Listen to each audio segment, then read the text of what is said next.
बोल रहा हूँ। जय हो। जी। जय हो। अ- अभी एक प्रश्न है।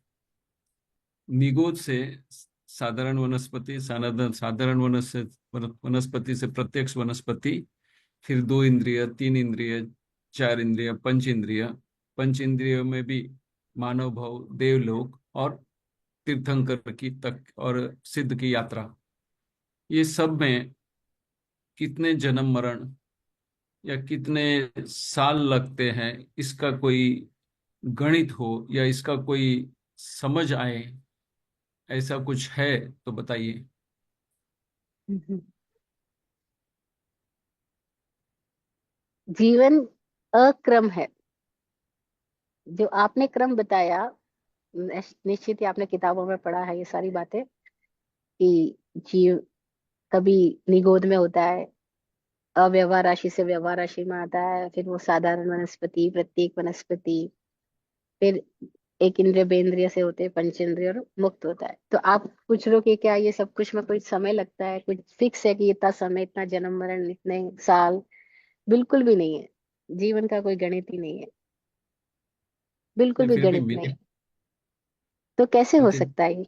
बोलिए। नहीं, ऐसे बताते हैं सब महात्मा लोग कि ये तो है, बहुत करोड़ों करोड़ों सागरपम लगते हैं वगैरह वगैरह, ऐसा बताया है। और ऐसा हम्म। बताते हैं कि शास्त्र में ये लिखा हुआ है। और आप कहते हैं ऐसा कोई प्रमाण नहीं है। सो हाउ डू यू नहीं, कोई जस्टिफाई आइदर कोई ऑफ क्रम देम? नहीं। जीवन जीवन का कोई क्रम नहीं है। क्योंकि हम जो ये कह रहे हैं कि हम एक इंद्रिय से बेंद्रिय आए होंगे, बेंद्रिय से तीन आएंगे, जरा भी जरूरी नहीं है। कोई ऐसा भी हो सकता है कि एक इंद्रिय से डायरेक्ट पंचेंद्रिय बन जाए। नहीं, लेकिन ये सब कोई ऐसा भी हो रेफरेंसेस सकता है गलत कि है। पंचेंद्रिय से एक इंद्रिय बन जाए। क्योंकि इतना मजेदार है जीवन, हम इसको अपनी बुद्धि से समझने की कोशिश करते हैं। और अगर हम पूरे समुद्रों को अपनी बुद्धि से, अपने मापने वाले यंत्र से, अपने चम्मच से हम समुद्र को तोलने जाएंगे, हम नहीं तोल सकते। तो अस्तित्व में जो है ना, महावीर ने जो बातें बोली उसको एक अलग आयाम से बताया था, और जो समझने वाले लोग हैं वो बिल्कुल अलग आयाम में समझ रहे हैं।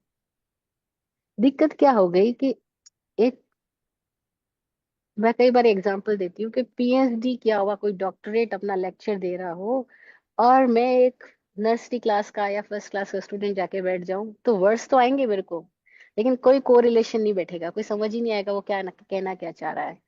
तो महावीर जो बात कह रहे हैं जीवन को कि जीवन साधारण से वापस साधारण की ओर कैसे जाता है। हम साधारण थे, निगोद में थे तो हम साधारण थे। हम जब सिद्ध हो जाते हैं, मुक्त हो जाते हैं, वापस साधारण हो जाते हैं। तो हम इस साधारण से साधारण के होने की यात्रा के बीच में हम कितना अपने आप को विशिष्ट बनाने की कोशिश में अलग अलग तरीकों से अपने आप को पकड़ना चाहते हैं और बनाना चाहते हैं। लेकिन ऐसा है नहीं। क्यों नहीं है? क्यों क्रम से नहीं है? क्योंकि भाव अक्रम है। प्रकृति क्रमबद्ध चलती है, लेकिन भाव अक्रम चलते हैं। और जीव चेतना के पास उसकी विशिष्टता उसके भाव है।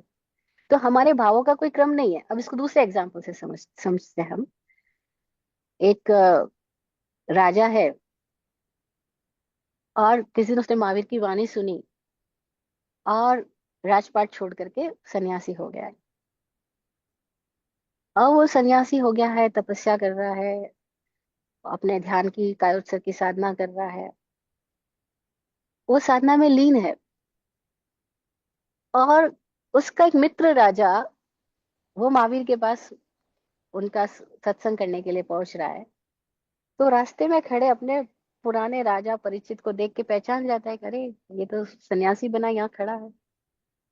तो उसके मन में जिज्ञासा आती है, वो महावीर भगवान के पास जाके पूछता है कि ये जो मेरा मित्र राजा है, जो आपका शिष्य बन गया है, इसकी क्या गति है? तो महावीर बोलते हैं कि ये सन्यासी है, लेकिन इसकी गति तो नरक है। बोले, नरक? क्यों नरक? तो कि तुमने पूछा अभी ईक्षण गति क्या, ईक्षण गति नरक है। क्यों नरक? तो महावीर उसको बताते हैं कि इस वजह से नरक हो रहा है इसका। तो वो पूछता है अच्छा, तो क्या वो नरक में चला जाएगा? महावीर कहते नहीं, अब नहीं। वो बातचीत चल रही है, और बातचीत के दौरान 2 मिनट पहले, 5 मिनट पहले महावीर ने बोला होगा नरक, और अब बोल रहा नहीं, अब नरक नहीं है। तो बोलता है ऐसे कैसे, स्टेटमेंट चेंज? बोला हाँ, स्टेटमेंट चेंज, अब वो नरक में नहीं जा रहा है। तो अब वो कहाँ जा रहा है? क्या उसके भाव बदल गए? उसकी दिशा विशुद्ध हो गई है, उसको समझ आ गया कि वो कहाँ गलती में था। उसको समझ आ गया, वो भावों से युद्ध क्षेत्र में चला गया था, हिंसा कर रहा था, तो उस समय नरक में हम्म। था। लेकिन इस क्षण जब तुम बात कर रहे हो तब तक वो भाव बदला जा चुका है, और कुछ क्षण के आप बाद में जो बोलते बता हैं कि रहे मुक्त हो गया। आप जो बता रहे हैं हम्म। वो चित्त दशा की बात बता रहे हैं, that is hmm. Understandable for human beings. लेकिन जो एक इंद्रिय जीव है, उसको जो है अभी इंद्रिय डेवलप ही नहीं हुई है, तो उसकी जो क्रम से विकास होगा, तो उसमें जो है पहली बात, एक, नहीं विकास का नहीं, क्रम नहीं है, लेट यही मी मैं कह कंप्लीट, रही लेट मी कंप्लीट। हूँ। उसका जो ट्रांजिशन है, उसका जो है उस पे पास तो ऐसी चेतना नहीं है, ऐसा डेवलप ही नहीं हुआ है।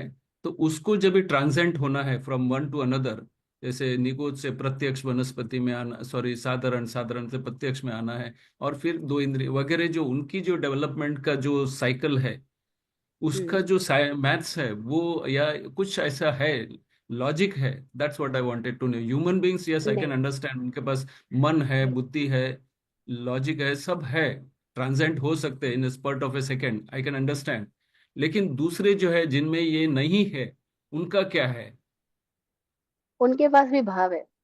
चेतना जहाँ है वह भाव है, और जहाँ भाव है वो भाव सदा अक्रम होते हैं। मैं यही बताना चाह रही हूँ कि भावों का कोई क्रम नहीं है, विधि नियमन नहीं है, कानून व्यवस्था नहीं है।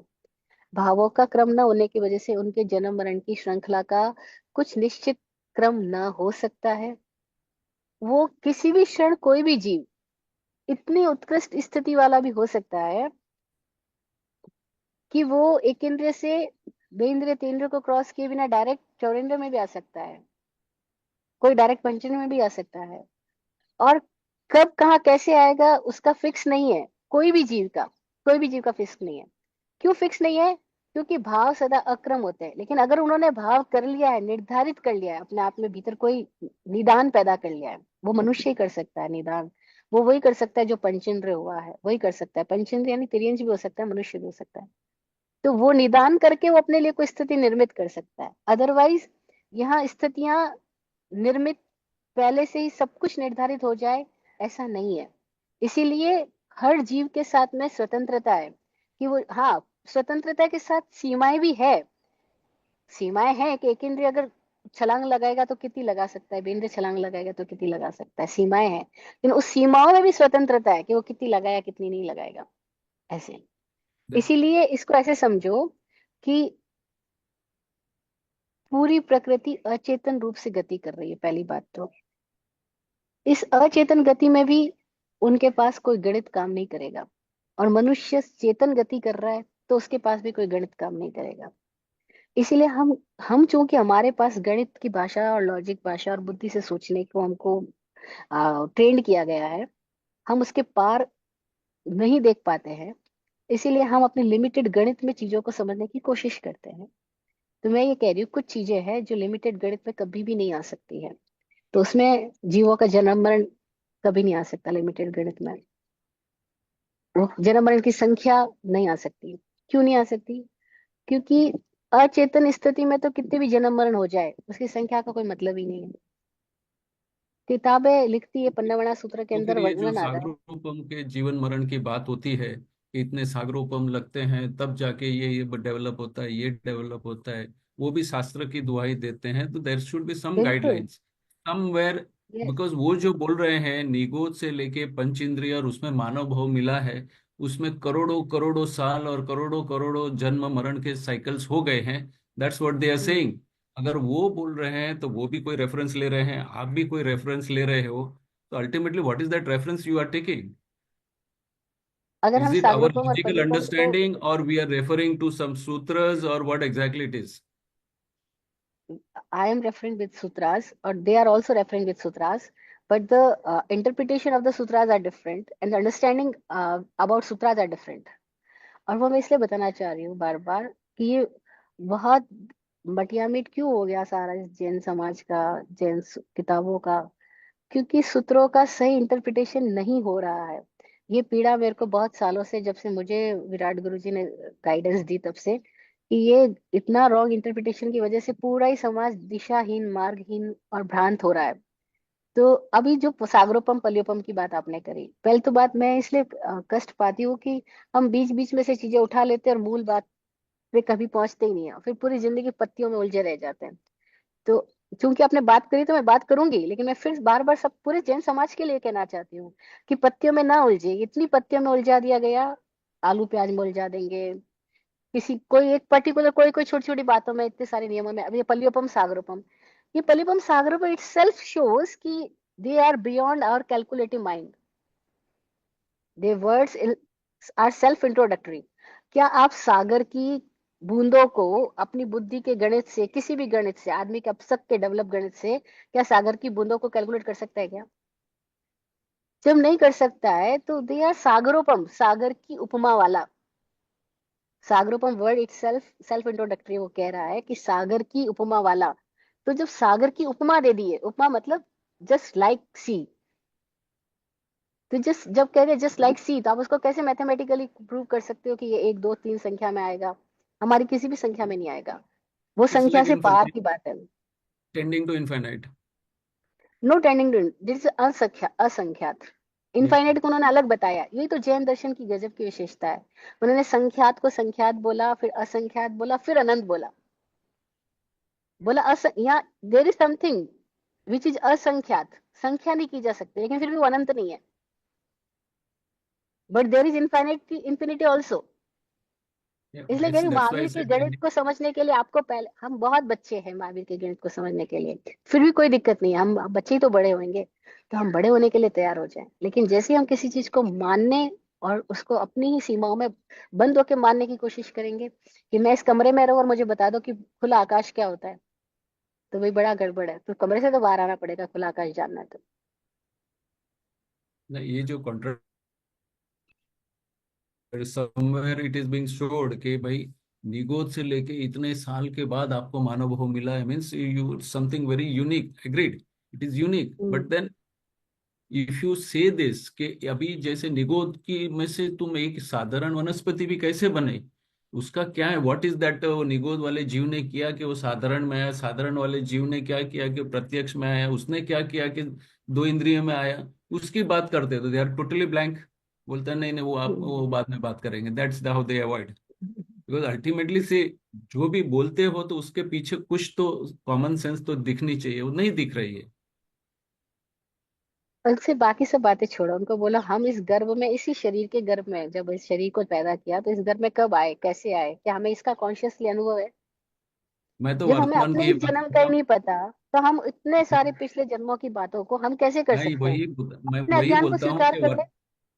मैं तो यही बताता हूँ कि वर्तमान जन्म है, बस उसकी ही बात करो, वर्तमान में कैसे मैं प्रॉब्लम सॉल्व करूँ या वर्तमान में कैसे समता में स्थिर रहूँ, उतना ही मैं समझ गया तो बहुत हो गया। आगे की कोई समझ की जरूरत नहीं, वर्तमान में अगर मैं समता में स्थिर हो गया that's more than sufficient. I do not, I need not go back to the हाँ, पास्ट एंड फ्यूचर, और हो होगा वो होगा, जब होगा तभी वो भी देख लेंगे। एग्जैक्टली मोस्टली लोग क्या करते हैं, अपने आप से पलायन करने के लिए, अपनी वस्तु स्थिति से भागने के लिए, मुंह छुपाने के लिए पिछले जन्मों की बातें करते हैं। और वो पिछले जन्म को तो छोड़ो, इस जन्म के भी अपने पैदा होने की क्षण को नहीं जानते। तो पिछले जन्म की बात कैसे कर सकते हैं हम? तो क्यों ना हम ईमानदार हो जाए कि भाई हम अज्ञानी हैं, अभी मैं अपने इस जन्म के इस शरीर को भी नहीं जानता हूँ, इस शरीर के अंदर खाना कैसे पचता है ये भी नहीं जानता हूँ, ब्लड कैसे बनता है ये भी नहीं जानता हूँ, मैं अपने शरीर के अंदर मलमूत्र कैसे पैदा होता है मैं ये भी नहीं जानता हूँ, मेरे शरीर में मैं ऑक्सीजन जाके अज्ञान हूँ, कार्बन मैं डाइऑक्साइड में कैसे अज्ञानी बदल हूँ जाती उतना है मैं ये जान भी नहीं लेना जानता चाहिए, हूँ। मैं अज्ञानी हूँ उतना जान लिया तो बहुत बड़ा ज्ञान हाँ, है। बस। तो शुरुआत, लेट्स स्टार्ट, अगर वाकई स्टार्ट करना है तो इससे तो शुरुआत करें कि मैं हूँ कौन। मैं अपने आप से शुरुआत कर लूं भाई मैं हूँ कौन, तो मैं क्यों बात करूं निगोद की, जिसको मैंने सुन के जाना है, मैं अपने अनुभव से तो नहीं जानता निगोद क्या है। ठीक है ना? अगर हम ईमानदारी से चलना चाहे, वास्तविक रूप से कोई बात करना चाहे, तो पहला घटना यही घटेगी जो महावीर ने बोला कि सबसे पहले खुद को जानना होगा। और उन्होंने खुद को जानने को ही धर्म बोला है। और हमने खुद को जाने बिना स्वर्ग नरक पलियोपम सागरोपम सब जान भी लिया, कुछ भी नहीं जाना। बेसिकली हो क्या रहा है कि masses are getting confused and वो भय का एक धर्म हो गया, रिलीजन ऑफ फियर हो गया है।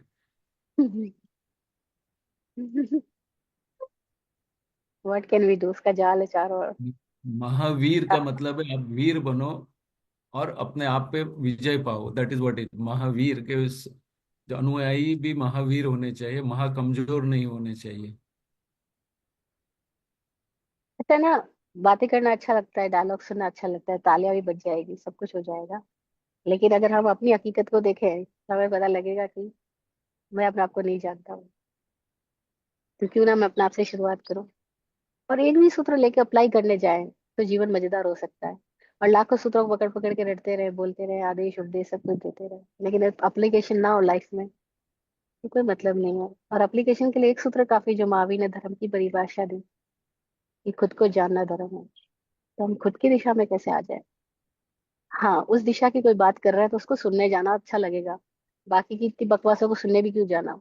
वो लोग जो खुद का ही पता नहीं है उनको, वो दुनिया भर के लोगों को पता बता रहे हैं मोक्ष का। तो उनको पूछ लो, आपको अपना पता लग गया क्या? जब हमको ही अपना नहीं पता तो हम क्यों दुनिया भर को मोक्ष का पता बताने जा रहे हैं? हाँ? धर्म का पता बताने जा रहे हैं, अपना धर्म ही नहीं पता। हर चीज डिफिकल्ट करके बताओ तो उनका महत्व बढ़ जाता है। हाँ, उसमें मुझे अक्सर कहते हैं इडियट लोगों की ये पहचान है, और इंटेलिजेंट लोगों की ये पहचान है। इंटेलिजेंट हर कॉम्प्लिकेटेड को बड़ा इजीली बताएगा, एकदम सरलता से। और इडियट होगा वो हर इजी चीज को कॉम्प्लिकेटेड बना के रखेगा। तो why Mahavir is so intelligent, या महावीर इज जीनियस। उन्होंने इतनी अंतर जगत की बात को एकदम शॉर्ट फार्मूले में बता दी कि वत्थु साहु धम्मो, वस्तु का स्वभाव धर्म है। पूछा कर्म क्या है, बोला मूर्छा कर्म है। एकदम शॉर्ट में, इतनी शॉर्ट में बात जो महावीर ने कही, इसलिए उनको उनकी वाणी को सूत्र बोला, फार्मूला बोला। ये फार्मूला दे दिया उन्होंने, पूरा लिबरेशन का फार्मूला दे दिया आदमी को, अहिंसा संयम होता वो। इतनी सरल बात कही, लेकिन हम पीछे के लोगों ने इतना कॉम्प्लिकेटेड बना दिया। कहाँ से कहाँ अहिंसा के अर्थ कर दिए, अहिंसा का संबंध दूसरे जीवों के साथ जोड़ दिया। महावीर अगर आज आए ना तो हैरान होंगे कि मैंने इनको क्या बोला था और ये कहाँ से कहाँ लेकर चले गए इस बातों को।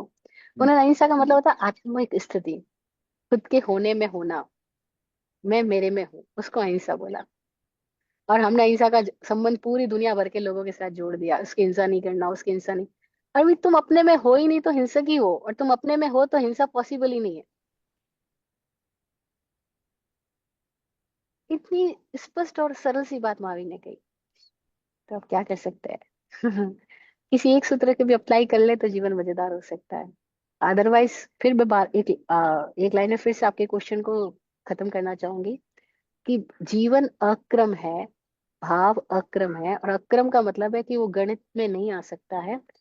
गणित, हमारी जो लोकल गणित है, हमारी जो अभी तक की समझ का गणित है, उसके पार है जीवन। इसीलिए महावीर ने बोला जीवन असंस्कृत है, असंख्यम जीवयम।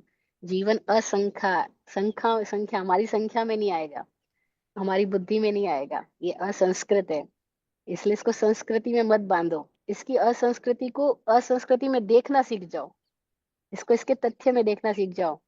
तो अपनी लिमिटेड से हम बाहर आ सकेंगे। इसीलिए there is no calculation about the life and about the birth and death processes, no calculation at all, it is beyond calculation. Thank you.